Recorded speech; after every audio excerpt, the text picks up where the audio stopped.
couldn't remember if it was a fist bump or a running, jumping hip bump, like you see in Dwayne Wade and LeBron James. Let's try that afterward. That may not be pretty. Speaking of TV, when it comes to the flow of a meeting, I like a Hollywood movie flow.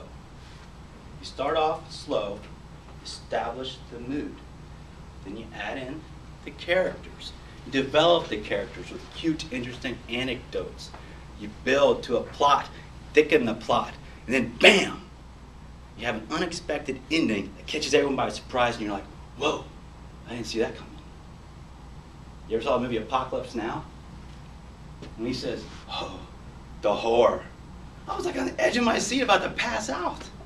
That is the kind of Hollywood movie ending that grips you. That's the flow that you want culminating in a speech. Of course, Raylene's speech is more of a made-for-TV Sunday afternoon special kind of family-friendly speech. Someone cue the baby, please. But it still can have that approach. In fact, it does for a good portion of the story. She starts by saying how she is wrestling with her emotions. She's setting the mood. She introduces the posse. She talks a little bit about them. Talks about her son not getting advice from her or her husband when he probably should have when he's buying his first house. It goes from there. The plot thickens a little bit. It's a little bit bogged down in the anecdotes, just sort of like what Don was talking about. And then it has this ending.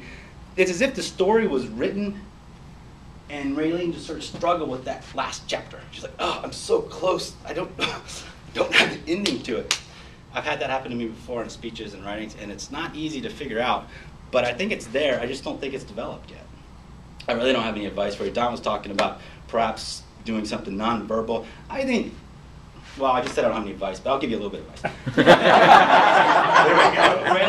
Raylene is such a nice person. She's not going to make up a story. She's not going to say, well, my son should have heeded his father's advice, my husband's advice, and when he bought the house, but instead he didn't, and because of that, the house burned down. He jumped out the second-story window, and he barely survived. And the first thing he did with his ragged clothes was went up to his mom and dad and said, Mom and Dad, I should have listened to you.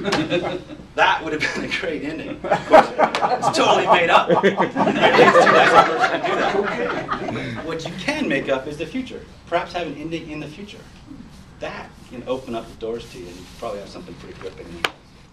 Anyway, when it comes to the structure of the meeting, the flow of the speech, the flow, it really was really good all the way up until the ending. It could have been a little bit better. I think her speech about frogs, you remember that? Where she actually had the sound of a frog.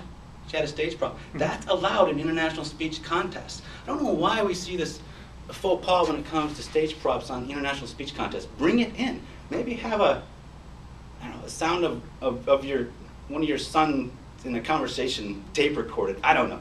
You'll figure something out, but it could have a little more enhanced interaction with the environment in this family-friendly speech. Red light. Thank you, Mr. Toastman.